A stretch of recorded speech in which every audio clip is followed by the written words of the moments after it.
तिसरं, बऱ्याच वेळेस लोकांमध्ये काय मिथ्स असतो, मला आयव्हीएफ केलं म्हणजे ट्विन्सच होईल, ट्रिपलेटच होईल. आता ऍक्च्युअल कसं असतं की ट्विन्स आणि ट्रिपलेट होणं आयव्हीएफ मध्ये प्रमाण निश्चित जास्त असतं. कारण नॉर्मल ट्विन्सचं प्रमाण जे असते नॉर्मल प्रेग्नन्सी त्याच्यामध्ये साधारणतः 1-2% असतं, पण आयव्हीएफ मध्ये तेच प्रमाण 15 ते 20% असतं. त्याचं कारणही आहे. कारण काय असतं की समजा एखादा पेशंट आहे ज्याला आम्ही आयव्हीएफ करणार आहे, त्या आयव्हीएफ करत असताना त्याचा सक्सेस रेट वाढवायचा असतो आम्हाला.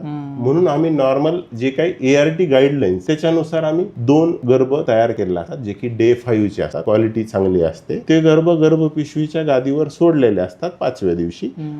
आणि ते गर्भ कधी कधी म्हणजे 30% वेळेस फेल्युअर मध्ये जातात, 30% वेळेस सिंगल राहतात आणि 30% वेळेस ट्विन्स म्हणून कंटिन्यू होऊन जातात.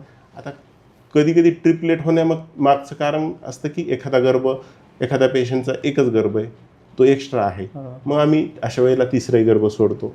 कधी कधी काय होतं की क्लेवेज होऊन 2चे 3 होऊ शकतात. पण प्रॅक्टिकली जरी ट्विन्स असलं किंवा ट्रिपलेट असलं तरी त्याला आत्ता सध्यामध्ये आम्ही एम्ब्रियो रिडक्शन नावाची एक प्रक्रिया असते, छोटी आणि सोपी प्रक्रिया असते. काय 1 दिवस पेशंटला ॲडमिट राहावं लागतं.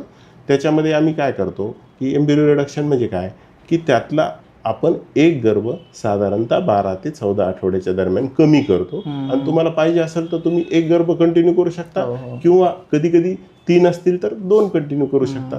म्हणजे त्या बाबतीतही आपण अगदी काही वेगळं काही मानण्याची गरज नाही. तिसरा पार्ट असतो की एक डॉक्टर तुम्हाला म्हणजे आता 2 मुली आहेत बाबा मला, मग आता मला IVF करायचं आहे, मी आता तुम्ही म्हणताय तेवढी फीस देतो आणि मला आता मुलगाच द्या. हा एक खूप कॉमन मिथ.